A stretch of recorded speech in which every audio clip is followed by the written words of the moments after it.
tarabatsika amin'ity andro izay manokana ity dia 9 andro fiaraha-mivavaka izany izay mitondra lohateny hoe andeha aho araka ny fitarihan'ny fanahy masina.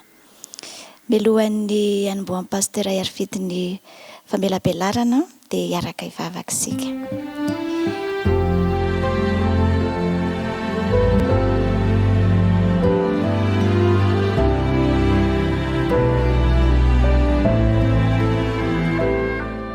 Andriamanitra tomponay tsara ny an-danitra, misaotra anao indrindra izahay noho ny famindraponao sy ny fahasoavanao nataonao ho anay, ahafahanay miaraka mivavaka sy mandray ny toromarika avy aminao, ahafahanay mifikitra aminao sy anaiky ny tarihan'ny fanahy masina amin'izao andro havelomanay izao. Mino izahay Andriamanitra fa hiteny amin'ny alalan'ny mpanomponao ianao, fa ny vavaka dia tononona amin'ny anaran'i Jesosy tomponay. Amen.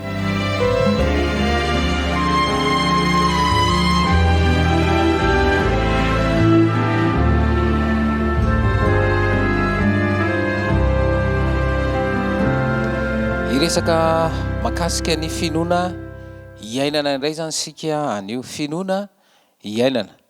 Izao no ambaran'ny Romanina toko 1:7. Romanina toko 1:7. Ny marina amin'ny finoana no ovelona. Ny marina amin'ny finoana no ovelona. Ny ota dia fotom-pisainana tsy mankatoa izay niainga avy tao amin'ny Satana. Tsy nisy tsiny ny namorona n'ilay kerobima voaositra araka ny fanambarana hoe tsy nanan-tsiny ianao tamin'ny nalehanao hatramin'ny andro namoronana anao ka mandra-pahita eloka teo aminao. Tsy nanan-tsiny ianao tamin'ny nalehanao hatramin'ny andro namoronana anao ka mandra-pahita eloka teo aminao. Zay ny ambaran'i Ezekiel toko 18:5. Milaza zany io teny io fa tsy nisy tsiny ny namoronana ilay kerobima voaositra araka ny fanambarana izay niresan'i Ezekiel toko 18:5 io. Ny hoe tsy nisy tsiny tany amin'ny famoronana dia tsy mbola nisy ota. Niova ny fomba fijeriny na ny fisainana ka nanota izy. Ilay kerobima voaositra zany resaka eto. Satria anjely tsara tarehy izy dia tonga niavonavona. Lasa niditra tamin'ny raharam-barotra izay nifanohitra tamin'ny sitrapony pahary ny devoly. Izao no fanambarana. Noho ny abetsahan'ny varotra nataonao dia nofenoana loza tao aminao ka nanota ianao. Niavonavona ny fonao noho ny hatsaran-tarehinao. Ezekiel toko 18:9 sy ny 17. Rehefa vitan'ny pahary izao rehetra izao tamin'ny famoronana izay nataony dia nanambara izy hoe ary hitan'Andriamanitra izay rehetra nataony ary indro tsara indrindra izany. Genesisy toko 1:1-3. Io voambolana tsara indrindra ihany koa dia manambara fa tontolo tsy nisy ota no noforoan'ilay pahary. Rehefa tafiditra nefa ny ota dia lasa nofehezin'ny devoly tanteraka ny fisainan'ny olombelona araka ny voalaza hoe ary hitan'i Jehovah fa be ny faharatsian'ny olona tambonin'ny tany ka izay fisainany rehetra avy amin'ny fony dia ratsy mandritra ny andro. Genesisy toko 4:1-5 averiko ndray mandeha. Ary hitan'i Jehovah fa be ny faharatsian'ny olona tambonin'ny tany ka izay fisainana rehetra avy amin'ny fony dia ratsy ihany mandritra ny andro. Na inona ezaka ataon'ny olombelona mpanota hanafaka azy amin'ny fahotana dia tsy vitany izany. Fa na dia misasa sira hazo azy ianao ka maka lavenina betsaka hanadiovana anao, ny elokao dia mbola voasoratra eo anatrehako ihany hoy Jehova tompo. Zay nambaran'ny Jeremia 2:2. Ny famitahana ataon'ny Satana dia mampifantoka ny sain'ny mpanota eo amin'ny vokatry ny fahotana. Tany sainy amin'ny fomba mandevilevy ny fahotana natao, ahatonga ny fihetsem-po ifeny fisainana ka ilofika anamelo-tena. I Jesosy Kristy irery ihany no vahaolan'ny ota sy ny fahotana.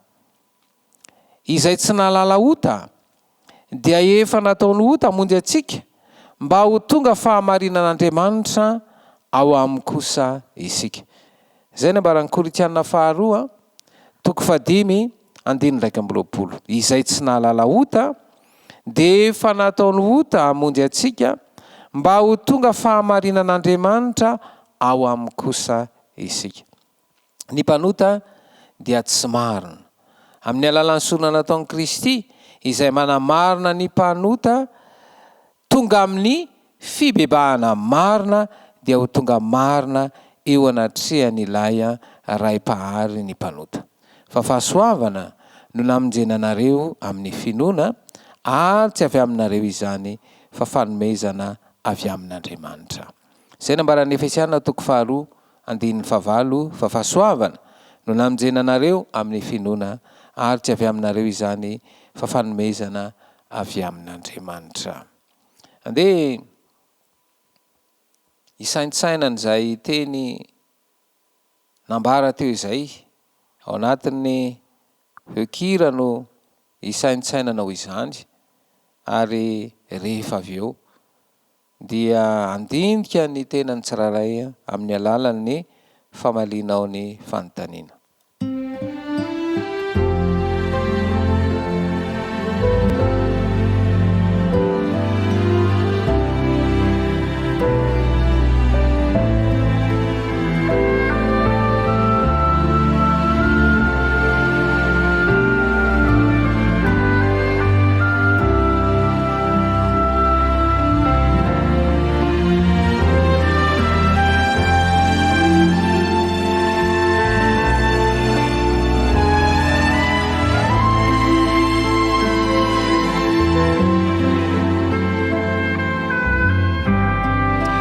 Fanontaniana voalohany dia manao hoe amin'ny fomba ahoana no ahatonga ny mpanota ho marina.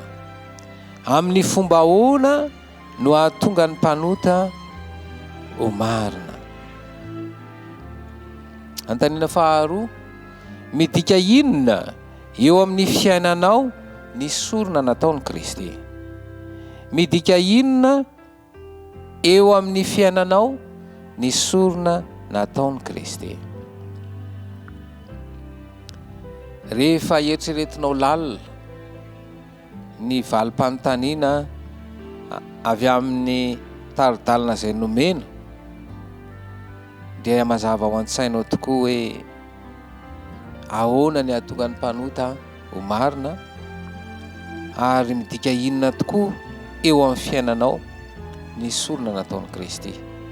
Hanazava ny fisainanao ny fanamasina, ary hazava tsara ao an-tsaina ny fanapa-kevitra izay raisinao amin'ny famalinao ny fanontaniana hoe inona ary no tokony atao, inona no tokony atao manoloana ny fiainana izay anjakany ty mpanjakan'izao famazinany ity. Fa Kristy dia efa nanome ny fahasoavany ho famonjenan'ny mpanota, dia raiso ny fanapa-kevitra ao ny amin'ny tokony ho atao ka hitondra fanavaozana eo amin'ny fiainanao tokoa ny fandinihanao sy ny fisaintsainanao ny hevi-dehibe tian'i Kristy iainanao. Manasanao anonika anao fa hivavaka isika. Isaoranay ianao Jesosy malalo, satria nanaiko sorona mba ho famonjena ny mpanota. Ao ka ino ary ny mpanota tsiraray avy, fa ny marina amin'ny finoana dia ho velona. Ary ny fanamarinana izay omeny Kristy ho an'ny mpanota dia hanova tanteraka ny fomba fisainana ny mpanota rehefa tonga tena amin'ny fibebahana marina, ka tonga ny olombelona tsiraray avy izay manolotra amin'ny fiainananao a ho tena olom-baovao. Tononona sy angatahana amin'ny anaranao Jesosy Kristy nivavaka. Amen.